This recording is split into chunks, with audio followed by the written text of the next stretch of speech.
Hey guitar players, if you ever feel bored or uninspired, or you feel like you're lacking motivation or direction with your guitar playing, you feel like you're not making much progress, all of these types of things, then you are most certainly not alone in all of that.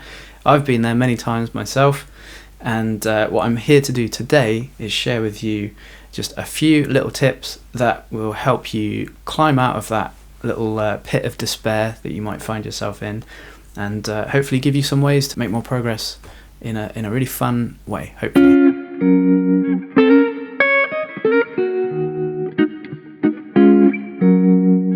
The first thing that helps me when I'm in this situation is to go and play with other people.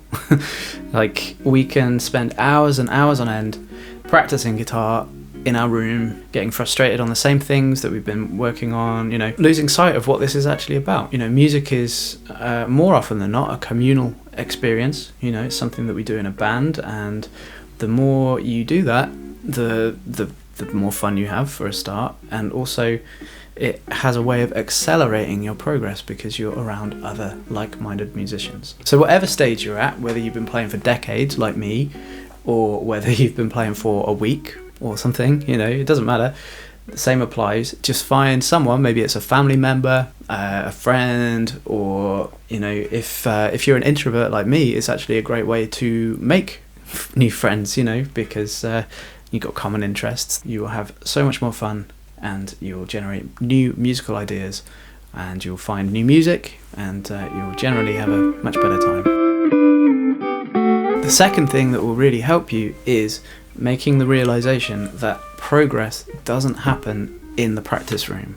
What I mean by that is, during that practice session when you're working on your scales or your technique, that's not when you make the improvements. It's where you do the work, of course, but what actually happens is you make the progress in the gaps between your practice sessions. Okay, do you ever find, like, if you're working on a particular problem, it might be a problem in life, or it might be like a puzzle, crossword puzzle or something like that, or maybe you're studying for an exam, you beat your head against a wall for a little while trying to find the answer, but then if you just go and walk away, go somewhere else and do something else, like watch TV or go play football or go to the pub or whatever, when you come back later on, suddenly the answer is quite often staring you in the face, and it always seems more obvious than it was. So that's kind of a similar thing that happens with practice. I find this no end of times. I'll sit and I'll practice something for ages, I'll get really frustrated with it, and then I go away and I come back tomorrow and suddenly I can just do it. Now, I don't know how this works. There's probably some really interesting neuroscience that goes into all of this, but I just know it through my experience of going through all of this myself. So try it. Next time you're feeling a bit frustrated with something, just go away, do something else, and come back to it a little bit later on and just see what happens.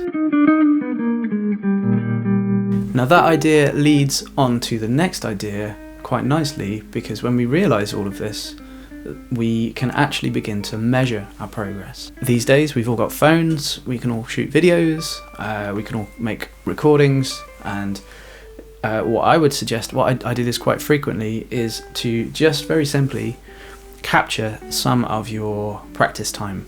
Okay, and I don't mean in the sense that, like, I'm going to try and play something perfectly and do a perfect take, but just capture what you sound like at a moment in time. If you do this, you can then do that periodically through the weeks or months or whatever, and you've got something that you can look back on. Okay, so check this out. I've been working on some technical stuff that I've been trying to get together recently. This is me trying to do some Tom Quayle stuff, 30-second notes, improvising with 30-second notes. Yeah, at the start of last week, this is what it sounded like.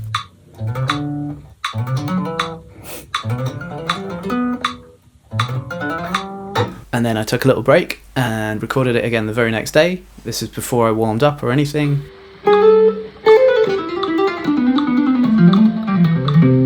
And then the same again 2 or 3 days later, this time on an acoustic guitar.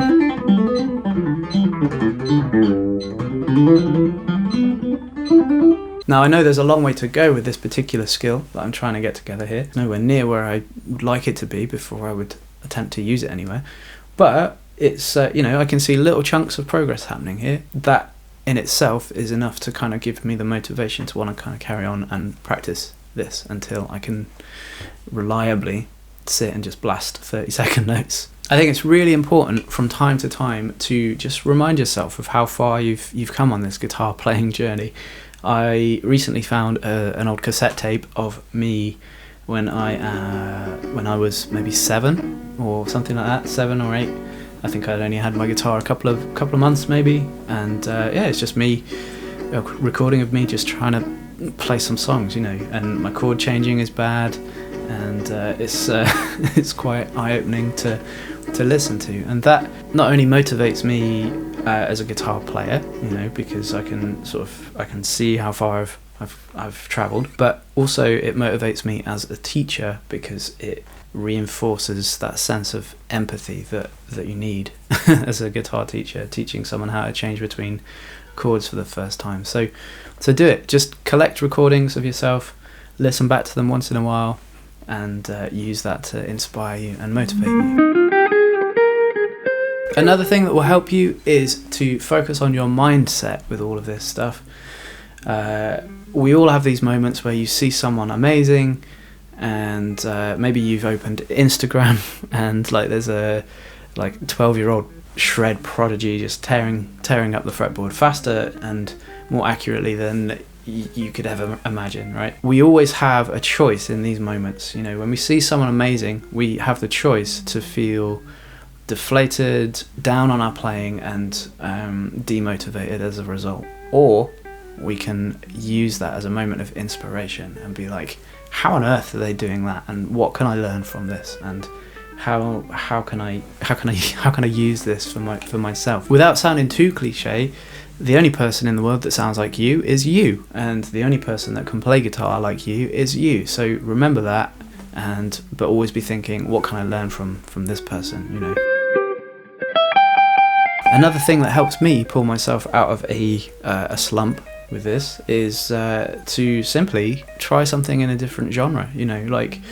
If you normally play jazz, go and check out some bluegrass players like Tony Rice, or if you normally play metal, go and try and play some Chet Atkins stuff or whatever, really. Just maybe think in opposites. I normally do this, so I'm going to try something that's in a roughly opposite genre, if that makes sense. You know what I mean? I find that's a really useful way of keeping things related but distant enough for you to gain some perspective. Finally, if you've tried all of these things and you're still feeling a bit uninspired and a bit fed up, then the chances are you're probably just a bit burnt out and tired, and it's okay to just kind of leave it and take a break from things. The last thing we ever want to do is turn this into a chore or homework or any of those kind of negative things. This should always be fun, right? And if it's not fun, we need to go and just take a break and do something else. Find other interests. It's okay. Do not turn this into a piece of homework. This is for enjoyment, and hopefully all the things I've shared with you today, which are things that have helped me, will kind of resonate with you and hopefully help you inject the fun back into your guitar playing and practice and everything that goes with it. Let me know how you get on. I'll see you soon, and have fun.